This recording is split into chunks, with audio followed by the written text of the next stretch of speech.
The topics in this 10-minute video include the harmonic series and the physical nature of sound. This lecture kicks off a few of our classes, like the music theory class or the effects synthesis and mixing primer. It's been a while since I gave this talk on Instagram Live. I've given this speech a lot, and by now I'm quite sure I do it at least an octave better than I used to. But I believe it's massively important for anyone studying these things to understand, so I'm putting it here, knowing full well that most people aren't going to watch a 10-minute video. If you understand how this stuff works, you can safely skip over it, but you also probably understand that this is amongst the most important things you can learn. So I'm sharing it with you for free, and I hope you excuse the low production value of this video. It's inversely proportional to how important I think it is for you to understand. Enjoy. This is amongst the most important lessons that I teach. This was one of the first things that I was able to sink my teeth into that really changed the way I thought about how sound works, about how harmony works, and I really think that this lesson here is foundational to pretty much everything that we teach in the school. And if I were going to ask you to take one thing away from this lesson, it would be this. Almost never in nature do you only hear one thing. You're always hearing an aggregate of a lot of things at once. And that's actually mind-blowing when you start to think about what sound is. And here's the reason. When you hear a sound, you're probably thinking of things like sound waves or vibrations, but you can't hold a vibration in your hand, right? Like a wave isn't a thing that you can put in a box and bring to somebody. What you are experiencing when you hear sound is changes in air pressure. We're swimming right now in this soup called air. There's thousands and thousands of pounds of pressure on you right now. It's invisible, you don't see it, you don't think about it, but you're swimming in it. When you hear something, when you hear a fork drop in the other room, even with the door closed, what you're experiencing is somehow the disturbance in this medium making its way to you through the door. It's not like there's one little molecule of air making its way and walking to you, right? When you throw a pebble in the pond and you see the rings extend outwards, if there's a leaf on the pond, that leaf doesn't make its way to you. It just goes up and down as the rings make their way towards you. So I want you to imagine instead you're on a crowded dance floor and you're dancing around and there's a waiter who's trying to get through. So the waiter's coming through with a tray and says, "Hey, excuse me, I gotta get over here." You got your boogie on over here and you move over a little bit. Make room for that waiter to come through. Now there's somebody standing over here next to you and that person just got crowded. "Oh, excuse me." Then they move over a little bit too. And as the waiter passes through, there's now a space and you fall back into your space and the person next to you comes back into where they were. And that pressure wave is what travels all the way across the room. If that happens over and over again, we experience it as sound. The trouble is this. If we're talking about a change in air pressure, we hear changes in air pressure anywhere between about 20 times a second and 20,000 times a second. That's totally generous. Most of us don't hear that high. Below that, it's still sound, but we don't experience it. Above that, it's still sound. We don't experience it. Some animals do. There's a limit, theoretically, to how high sound can go in air because the air can only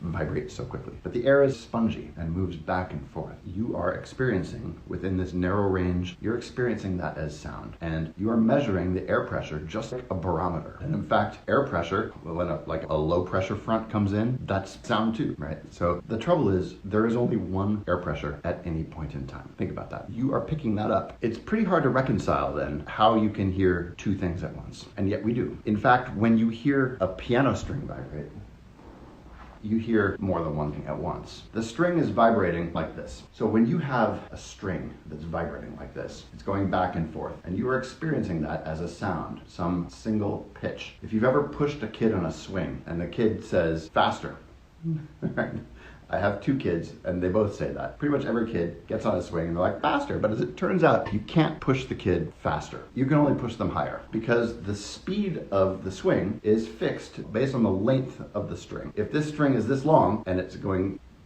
2, 3, 4, 5, 6. If I go higher, 1, 2, 3, 4, 5, 6. Going to swing the exact same speed no matter how high I push it. That's some Isaac Newton stuff, and that's baked into the way the universe works. Instead, what we can do is get this string vibrating at a single frequency. However, we can also naturally get the string to vibrate at multiples of its length. And here's where the plot thickens, right? So I can step back here. I can get this string going like this, but I can also get it going at the multiple of that frequency. There we go. So what's happening now is it's vibrating at the halfway point. It's vibrating once, like this. Let's call that 100 times a second. And it's going like this at the halfway point. A little math. 2-to-1 ratio, so that's going to be 100 and 200, right? Twice as fast. The thing is, you're hearing both of those things at the same time. You are hearing this and this like this. Both of those things are happening at the same time. I want you to watch this. The string on a piano isn't like a string on a guitar. I can't put my finger on the neck and shorten the length of the string and change the pitch. The string is fixed between those 2 points, but what I can do is I can play the note and I can find the spot along the string right in the middle where it's going like this. And if I put my finger right there, what I'll do is I will get rid of this and leave this intact. And so what you will hear is the doubling of the frequency. I'm not creating a note when I do that. This is the really important part of this. What I'm doing instead is getting rid of the louder, lower note that's underneath it so that you can hear the note on top of it that was there the entire time. Okay? Check this out. This is a C. Can you hear that? This note. There it is. That note has been there the entire time, as well as if I find the 3-to-1. That one. So now you're hearing a G. You heard a C, you heard another C, and now you heard a G. There's a C, and here's a G. As we go up, the distances will get even shorter. They get shorter and shorter. They get closer and closer together as they get higher and higher. And this is called the harmonic series. And it's true for anything that's going to make a note. It's going to be true for a flute. It's going to be true for a banjo. It's going to be true for your voice. You are hearing multiple frequencies at once. If you ever wondered why a C and a G go together so well, why does that sound super dope and that sound a little bit grating? The reason is the G is baked into that C. It's already there. The foundation of harmony and the physics behind how we shape sound all starts here. I'll also just point out to you that the reason that these little jumps, these harmonic jumps, get closer and closer together as they move up is that the octaves themselves are the loudest part, and that's every time we double. So if we call this 100, this one is 200. It's really, really important to note that this one is not 300. This one's 400. It's twice 2. And this one up here would be 800. So we have exponential doublings. When you're talking about octaves, you're really expressing that in logarithm. That's a logarithm. In school, for some reason, they make it way more complicated than I think they ought to. But instead of saying, hey, let's play something in the key of 800, we're saying, no, that's it. Like 800, that's a C, just like 400 was a C, just like 200 was a C. We're just saying the first C, the second C, the third C. And those are the octave jumps. Those are the really loud, very well reinforced harmonics. If we're doubling every octave, 100, 200, 400, 800, those divisions of the string, the first division is 200. Divided in thirds, it's 300, 400.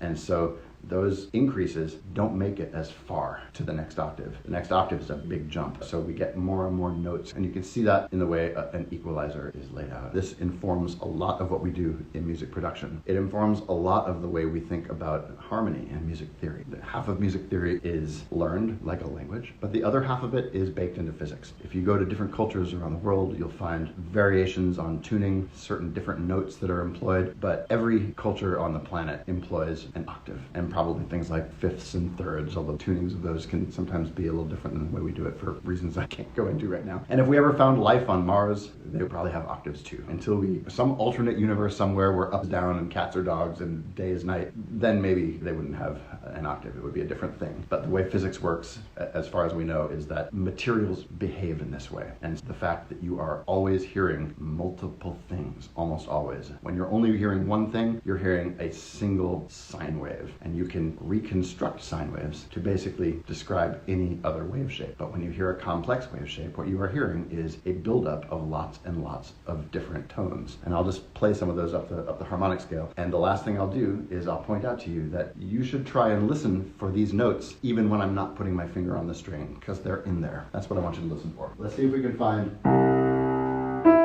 that note in here. Do you hear it already? I do.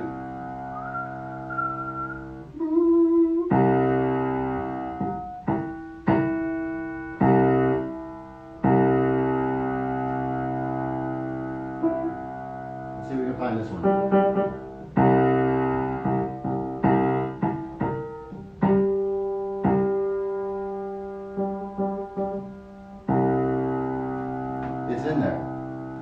got like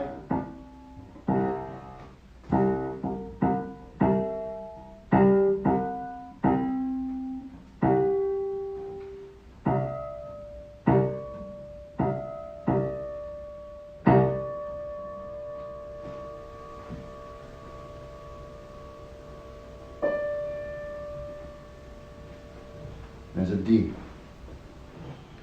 So thanks for coming to my TED Talk. I think I covered most of what I wanted to. I would love to speak with anyone who would like to join the upcoming class.